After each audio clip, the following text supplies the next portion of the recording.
past 2 months of arguing about a border wall have not made the country any safer, but they have exposed the real nature of the debate. On the left, the mask is off. Progressives no longer pretend that they want a secure border. Nothing is more American, they tell us, than having no control over who lives in America. Walls are not just expensive, they are evil. Walls are not who we are, they constantly remind us without explaining what that means. Last night, while the president spoke to an event in El Paso, an unemployed, semi-coherent, life-ravaged Beto O'Rourke interrupted his one-man road trip to hold a counter-rally nearby. In between tugs on what may or may not have been a 40-ounce scuba tank of malt liquor, O'Rourke raved that walls are more than just immoral. They're deadly. Walls may look harmless, even charming, but like Ted Bundy, they kill people. Safest cities in the United States of America, not because of walls, but in spite of walls. We know that walls do not save lives. Walls end lives. Beto O'Rourke. Next time your church has a warm coat drive, give one for Beto. Well, walls end lives. That's what he said. They're murderers. You'd think that would be the final word on walls. Once you accuse a wall of being a homicidal maniac, what else is there to say? Can you be worse than a murderer? Turns out you can.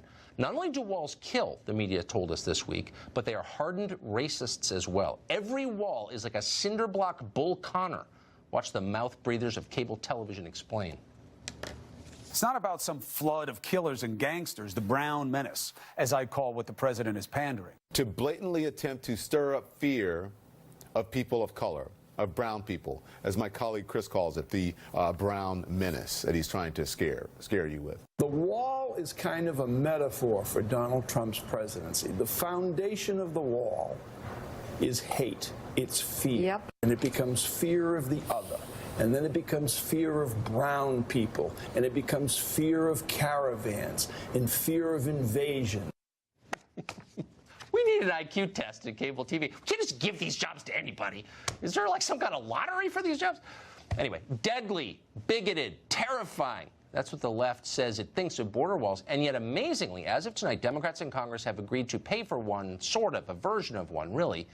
Congressional negotiators say they are willing to give the president $1.3 billion for a border barrier. That's a quarter of what he asked for. It's slightly less than Democrats offered back in December before the government shutdown.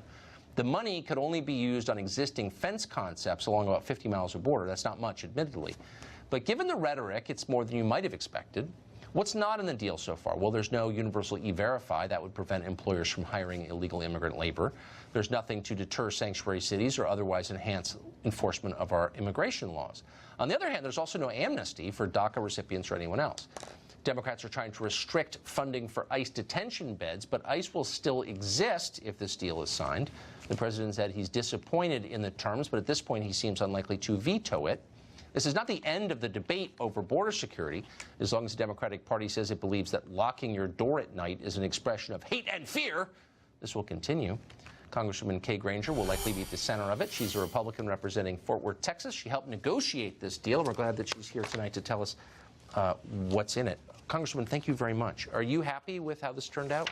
I'm pleased. I wish we'd gotten more, but I'm glad. We're going to help the president build a wall.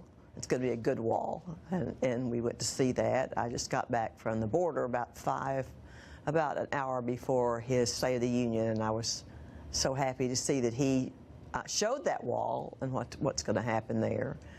We were there for 3 days, went all the way from McAllen, Texas, you know where that was, El Paso, San Diego, California, to see what's happening and where it's safe and where it's not safe. So Democrats are saying this is not a wall, and it would only cover about 55 miles of a border that's thousands of miles long. Well, they're wrong. Okay. It is a wall. In fact, it was a wall. It was 20 years in the making because they tried different ways to make some sort of barrier, and most of them were poorly made, not enough funding, fell down, that sort of thing. But this wall we went right by what the border security needs. You can see through it so they can see, or are there 5 people over there or 500?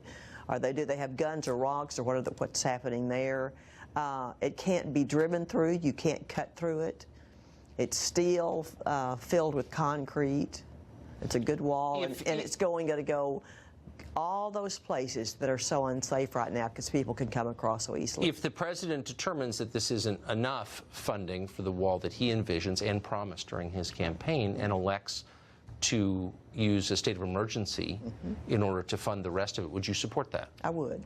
I would support. One of the reasons I went, I've been at the border many, many times. In 2014 and 2015, when the unaccompanied children come, John Boehner asked me to go and see what was happening and report and make suggestions of what we should do. I went back to see how much it had changed, and the president is right. It is a crisis. The number of people that are coming over, the conditions they're in, it's just, we have to take a very strong stand. So this wasn't as much money as we wanted, but it's a good down payment. There's a lot of wall already, and we'll add to that. Why wouldn't former Speaker Paul Ryan, since this was the core promise of the president's presidential campaign, have made this a priority during the 2 years Republicans held the House? I don't know. I can't answer for him. I can answer for me. And part of it is we had to understand that it was the crisis that it is and make it a priority.